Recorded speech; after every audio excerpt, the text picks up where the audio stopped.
नमस्कार दोस्तों, स्वागत है आपके अपने YouTube चैनल पर। आज हम आपके लिए मलकी एकादशी व्रत कथा लेकर आए हैं। कथा सुनाने से पहले आपसे निवेदन है कि हमारे चैनल को सब्सक्राइब करें और बेल आइकन को दबाना न भूलें, ताकि आपको हमारे सभी वीडियो की नोटिफिकेशन मिलती रहे। अगर आप भी भगवान श्री कृष्ण के भक्त हैं, तो कमेंट सेक्शन में जय श्री कृष्ण ज़रूर लिखें। तो आइए शुरू करते हैं। 88,000 अर्षियों को संबोधित करते हुए सूत जी ने कहा, हे विप्रों, प्राचीन काल की बात है। महान राजा मांधाता ने वशिष्ठ जी से पूछा, हे वशिष्ठ जी, यदि आप मुझ पर प्रसन्न हैं, तो ऐसे व्रत का विधान बताने की कृपा करें जिससे मेरा कल्याण हो। महर्षि वशिष्ठ जी ने कहा, हे राजन, सब व्रतों से उत्तम और अंत में मोक्ष देने वाला आमलकी एकादशी का व्रत है। राजा मांधाता ने कहा, हे ऋषि श्रेष्ठ, इस आमल की एकादशी के व्रत की उत्पत्ति कैसे हुई? इस व्रत के करने का क्या विधान है? हे वेदों के ज्ञाता, कृपा कर यह सब वृत्तांत मुझे विस्तार पूर्वक बताएं।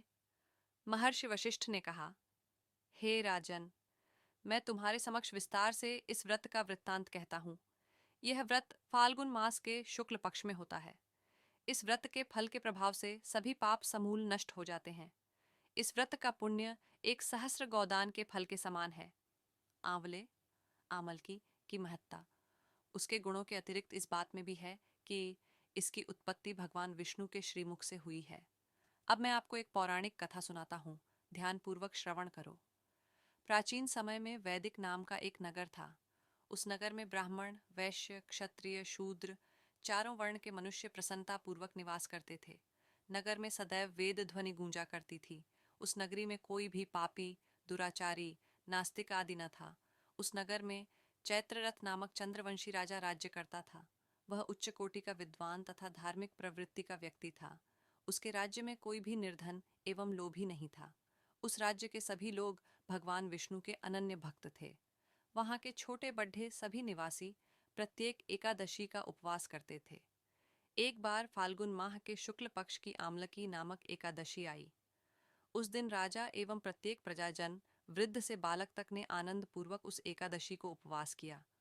राजा अपनी प्रजा के साथ मंदिर में आकर कलश स्थापित करके तथा धूप, दीप, नैवेद्य, पंचरत्न, छत्र आदि से धात्री का पूजन करने लगा।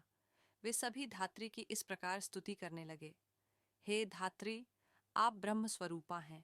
आप ब्रह्मा जी द्वारा उत्पन्न हो तथा सभी पापों को नष्ट करने वाली हैं। आपको नमस्कार है। आप मेरा अर्घ्य स्वीकार करो। आप श्री रामचंद्र जी के द्वारा सम्मानित हैं। मैं आपसे प्रार्थना करता हूँ, मेरे सभी पापों का हरण करो। उस मंदिर में रात को सभी ने जागरण किया। रात के समय उस स्थान पर एक बहेलिया आया। वह महापापी तथा दुराचारी था। अपने कुटुंब का पालन वह जीव हिंसा करके करता था। वह भूख प्यास से अत्यंत व्याकुल था। कुछ भोजन पाने की इच्छा से वह मंदिर के एक कोने में बैठ गया। उस स्थान पर बैठकर वह भगवान विष्णु की कथा तथा एकादशी महात्म्य सुनने लगा। इस प्रकार उस बहेलिये ने संपूर्ण रात्रि अन्य लोगों के साथ जागरण कर व्यतीत की। प्रातःकाल सभी लोग अपने अपने निवास पर चले गए। इसी प्रकार वह बहेलिया भी अपने घर चला गया और वहां जाकर भोजन किया। कुछ समय व्यतीत होने के पश्चात उस बहेलिये की मृत्यु हो गई। हालांकि जीव हिंसा करने के कारण वह घोर नरक का भागी था, परंतु उस दिन आमलकी एकादशी व्रत तथा जागरण के प्रभाव से उसने राजा विदुरथ के यहाँ जन्म लिया। उसका नाम वसुरथ रखा गया। बद्दा होने पर वह चतुरंगिणी सेना सहित तथा धन धान्य से युक्त होकर 10 सहस्र ग्रामों का संचालन करने लगा। वह तेज में सूर्य के समान, कांति में चंद्रमा के समान, वीरता में भगवान विष्णु के समान तथा क्षमा में पृथ्वी के समान था। वह अत्यंत धार्मिक, सत्यवादी, कर्मवीर और विष्णु भक्त था। वह प्रजा का समान भाव से पालन करता था। दान देना उसका नित्य का कर्म था। एक समय राजा वसुरथ शिकार खेलने के लिए गया। दैव योग से वन में वह रास्ता भटक गया और दिशा का ज्ञान न होने के कारण उसी वन में एक वृक्ष के नीचे सो गया। कुछ समय पश्चात पहाड़ी डाकू वहां आए और राजा को अकेला देखकर मारो मारो चिल्लाते हुए राजा वसुरथ की ओर दौड़े।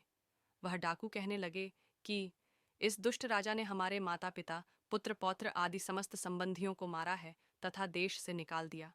अब हमें इसे मारकर अपने अपमान का बदला लेना चाहिए। इतना कह वे डाकू राजा को मारने लगे और उस पर अस्त्र शस्त्र का प्रहार करने लगे। डाकुओं के वह अस्त्र शस्त्र राजा के शरीर से स्पर्श होते ही नष्ट होने लगे तथा राजा को वह शस्त्र पुष्पों के समान प्रतीत होने लगे। कुछ समय पश्चात प्रभु इच्छा से उन डाकुओं के अस्त्र शस्त्र उन्हीं पर प्रहार करने लगे, जिससे वे सभी डाकू मूर्छित हो गए। उसी समय राजा के शरीर से एक दिव्य देवी प्रकट हुई। वह देवी अत्यंत सुंदर थी तथा सुंदर वस्त्रों तथा आभूषणों से अलंकृत थी। उसकी भ्रुकुटी टेढ़ी थी, उसके नेत्रों से क्रोध की भीषण लपटें निकल रही थीं। उस समय वे लपटें काल के समान प्रतीत हो रही थीं। उसने देखते ही देखते उन सभी डाकुओं का समूल नाश कर दिया। नींद से उठने पर राजा ने वहां अनेक डाकुओं को मृत पड्ढा देखा। वह सोचने लगा, किसने इन्हें मारा? इस वन में कौन मेरा हितैषी रहता है? राजा वसुरथ ऐसा विचार कर ही रहा था कि उसी समय आकाशवाणी हुई, हे राजन, इस संसार में भगवान विष्णु के अतिरिक्त तेरी रक्षा कौन कर सकता है? इस आकाशवाणी को सुनकर राजा ने भगवान विष्णु को स्मरण कर उन्हें प्रणाम किया। तत्पश्चात अपने नगर को वापस आ गया और सुखपूर्वक राज्य करने लगा। महर्षि वशिष्ठ ने कहा, हे राजन, यह सब आमलकी एकादशी के व्रत का प्रभाव था। जो मनुष्य एक भी आमलकी एकादशी का व्रत करता है, वह प्रत्येक कार्य में सफल होता है तथा अंत में वैकुंठ धाम को पाता है। कथा सार भगवान श्री हरि की शक्ति हमारे सभी कष्टों को हरती है। यह मनुष्य की ही नहीं, अपितु देवताओं की रक्षा में भी पूर्णतया समर्थ है। इसी शक्ति के बल से भगवान विष्णु ने मधुकैटभ नाम के राक्षसों का संहार किया था।